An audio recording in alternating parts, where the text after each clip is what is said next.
Absolutely not. পারবেন না, আমি জানি। Can you imagine? আমি আপনারা পারবো না। আসসালামু আলাইকুম। দেখতে দেখতে আমাদের সামনে থেকে 2023 সালও অতিবাহিত হয়ে গেল। আমরা এখন অবধি অনেকেই আছি যারা পুরোপুরি সংসারের উপর নির্ভরশীল। না করছি নিজে কিছু চেষ্টা, না করছি ভালোভাবে পড়ালেখা, না করছি কোনো কিছু। কিন্তু আমাদের জীবন থেকে যে আমরা সময়টা পাস করতেছি, অ্যাকচুয়ালি সাফার করতে হবে ইন ফিউচার। আমরা আমাদের সময়টাকে যদি এখনই যদি আমরা কাজে না লাগাই, কাল বাদ পরশু বা কোনো একদিন আমাদেরকে এটার জন্য সিরিয়াসলি ভাবে আমাকে সাফার করতে হবে। তাই চলুন 2023 সালটা বা এর আগের বছরগুলো আমাদের কাছ থেকে যেভাবে অতিবাহিত হয়েছে হোক, আমাদের পরবর্তী বছরগুলো যত আমরা প্রপার ভাবে কাজে লাগাইতে পারি, প্রপার ভাবে ইউজ করতে পারি, সেই চেষ্টা করব। এর জন্য আপনাকে তেমন কিছু করতে হবে না। জাস্ট পড়ালেখার পাশাপাশি আপনাকে আদার্স বিষয়ের উপর স্কিল ডেভেলপ করতে হবে। আমরা অনেকেই আছি, বাংলাদেশের প্রায় 8.5 লক্ষাধিক স্টুডেন্ট আছে যারা বেকার, টোটালি বেকার। তারা অনার্স শেষ করে বর্তমান বেকার বসে আছে। এর মূল কারণ কি জানেন? অনেকে হয়তো বা জানেন না আপনারা। এর মূল কারণটা হলো আমরা জাস্ট একটা জিনিসের উপর ফোকাস করে বসে থাকি, সেটা হলো পড়ালেখা। পড়ালেখা মাস্ট বি করতে হবে, বাট বর্তমান বাংলাদেশের যে প্রেক্ষাপট, এই প্রেক্ষাপটের উপরে আপনি যদি টোটালি পড়ালেখার উপর ডিপেন্ডেবল হয়ে থাকেন, তাহলে ইউ আর ডুইং রং।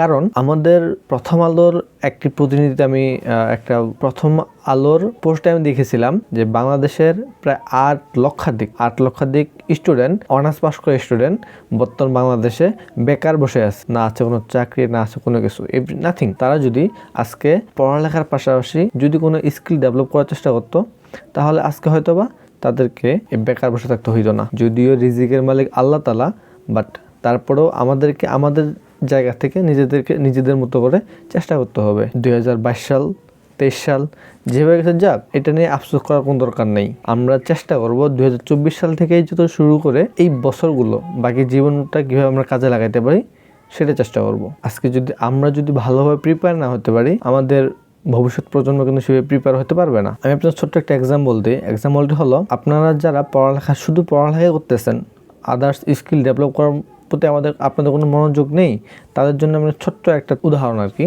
যে আপনি যে শুধু পড়ালেখা করতেছেন, আপনি কি কালকে বা পরশুদিন মাঠে ঘাটে যায় একটু কাজ করতে পারবেন? কৃষি কাজ করতে পারবেন? Absolutely not. পারবেন না, আমি জানি। তো এখন আপনারা যদি অনার্স শেষ করার পরে যদি কোনো চাকরি বাকরি না পান, তখন আপনারা কি করবেন? আপনাকে সেই শুরুর দিক থেকে আবার এইগুলো কাজ শিখতে হবে। আবার যারা দেখেন এসএসসি পাস না করেই তারা এই আদার্স যে কর্মরত অবস্থায় আছেন, তারা দেখা যাচ্ছে আমরা যখন অনার্স লেভেল শেষ করতে যাব, তখন তাদের মান্থলি ইনকাম 40-50 প্লাস। অথচ অনার্স শেষ করার পরে আমরা যাই চাকরির জন্য ঘুরে বেড়াবো, এখান থেকে ওইখানে, ওইখান থেকে এখানে, 15-20 হাজার টাকার চাকরির জন্য। তাহলে ভাই বেটার কে? আমি না তারা? ডেফিনেটলি তারা। বাট যদিও তাদেরকে একটা শিক্ষার যে একটা মর্যাদা, সেটা তাদের ভিতরে থাকে না। আমি কোন বিষয়টি কথা বলতে চাচ্ছিলাম সেটা হয়তো আপনি বুঝতে পারছেন। তো আপনারা যদি প্রপারলি কাজ করে যান, প্রপারলি কাজ শিখে যান, তাহলে ইন ফিউচার ডেফিনেটলি ভালো কিছু করতে পারবেন ইনশাআল্লাহ। আমি আজকে আপনাদেরকে কাজের পাশাপাশি 2-3টা স্কিল নিয়ে আমি আলোচনা করার চেষ্টা করব। স্কিলগুলো হলো ওয়েব ডেভেলপমেন্ট, অর্থাৎ ফ্রিল্যান্সিং সেক্টরের যে ক্যাটাগরিগুলো রয়েছে, স্কিলগুলো রয়েছে, সেই স্কিলগুলোর ভিতরে আপনি যে কোনো একটা স্কিল শিখতে পারেন। প্রায় 350-এর অধিক ফ্রিল্যান্সিং ক্যাটাগরি রয়েছে। আপনি চাইলে সেই বিষয়গুলোর উপরে স্কিল ডেভেলপ করে আপনি চাইলে একটা ভালো ব্রাইট ফিউচার দাঁড় করাইতে পারবেন ইনশাআল্লাহ। ইউটিউব চ্যানেলে যে একটা সার্চ করবেন, নীল নাফিস নামে একটি ইউটিউব চ্যানেল আছে। ওইখানকার যে ছেলেটি, তার বয়স আমার থেকে কম, বাট তার মান্থলি ইনকাম মোটামুটি 5 লাখের প্লাস। Can you imagine? আমি আপনারা পারবো না, কারণ আমরা সেই লেভেলে যাইনি। তবে আমরা যদি চেষ্টা করি, ডেফিনেটলি আমরা যেতে পারবো। এর জন্য আমাদের দরকার হার্ড ওয়ার্ক। তো ফ্রিল্যান্সিং সেক্টরের ভিতরে যে পপুলার যে ক্যাটাগরিগুলো রয়েছে, সেই ক্যাটাগরিগুলোর ভিতরে আমি জাস্ট কয়েকটি আপনাদের বলার চেষ্টা করব। এই ক্যাটাগরির মধ্যে টপ রেটের যে ক্যাটাগরিগুলো রয়েছে, সেই ক্যাটাগরিগুলো নিয়ে আমি সংক্ষিপ্ত আলোচনা করার চেষ্টা করব। 1 নম্বরে আমি বলতে চাই ওয়েব ডেভেলপমেন্ট, যেটার উপরে আমি নিজে কাজ করতেছি। আসলে ওয়েব ডেভেলপমেন্ট হলো কি, আমরা এই যে ফেসবুক চালাচ্ছি, আজকে আপনি যে জায়গা থেকে আমার এই ভিডিওটি দেখতেছেন, আপনি এটা কিন্তু ওয়েবসাইট একটা। এটা তৈরি করছে আমার মতো, আপনার মতো, বা যারা ওয়েব ডেভেলপার আছে তাদের মতো কেউ একজন। তো আপনার কি মনে হয় না যে আমরা যে জায়গা থেকে আজকে এই ভিডিও দেখতেছি, এটার মতো একটা সিস্টেম যদি আমরা দাঁড় করাতে পারি, তাহলে অনেক ভালো হবে আমাদের জন্য। তো যাই হোক, আমি সেদিকে কথা বলাচ্ছি না। আমি বলতে চাচ্ছিলাম যে এইটাই, যে আপনারা যারা ফ্রিল্যান্সিং সেক্টরে আসতে যাচ্ছেন, তারা কোন কোন বিষয়গুলো শিখতে পারেন। নম্বরে আপনি চাইলে ওয়েব ডিজাইন শিখতে পারেন, 2 নম্বর গ্রাফিক ডিজাইন শিখতে পারেন, ডিজিটাল মার্কেটিং শিখতে পারেন, তারপর এসইও শিখতে পারেন, অ্যানিমেশন আছে, অনেক গ্রাফিক্স মোশন আছে,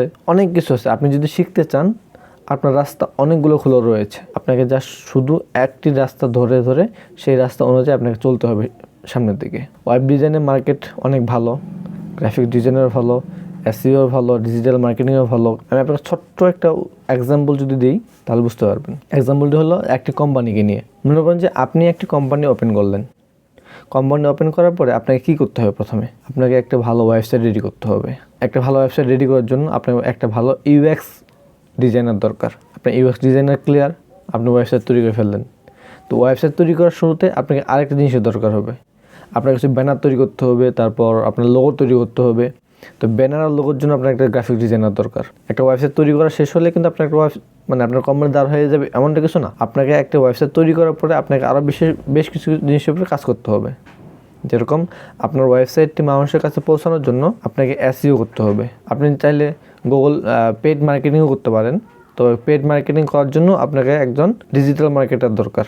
এসইও করার জন্য একটা এসইও এক্সপার্ট দরকার। তো এই যে আদার্স যে বিষয়গুলো রয়েছে, এই আদার্স সবগুলোর সম্মিলিত রূপই হলো একটা কোম্পানি। আপনি যদি ইউএক্স ডিজাইনার যদি ভালো হায়ার না করতে পারেন, তাহলে আপনার কোম্পানি ভালোভাবে, আপনার কোম্পানির ওয়েবসাইটটি ভালোভাবে দাঁড় হবে না, ভালো হবে না।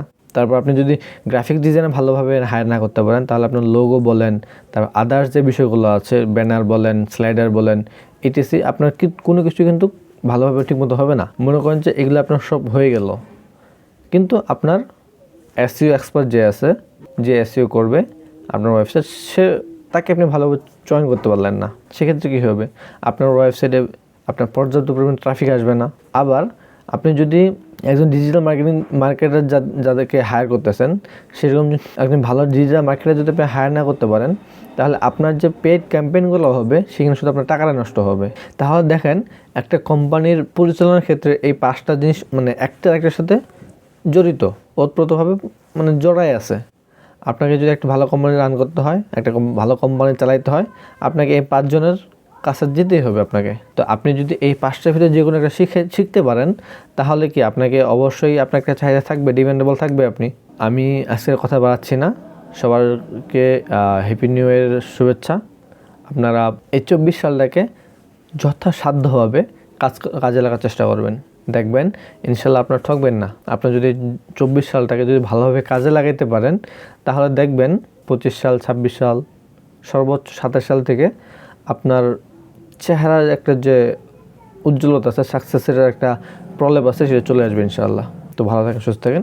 আসসালামু আলাইকুম রহমতুল্লাহ।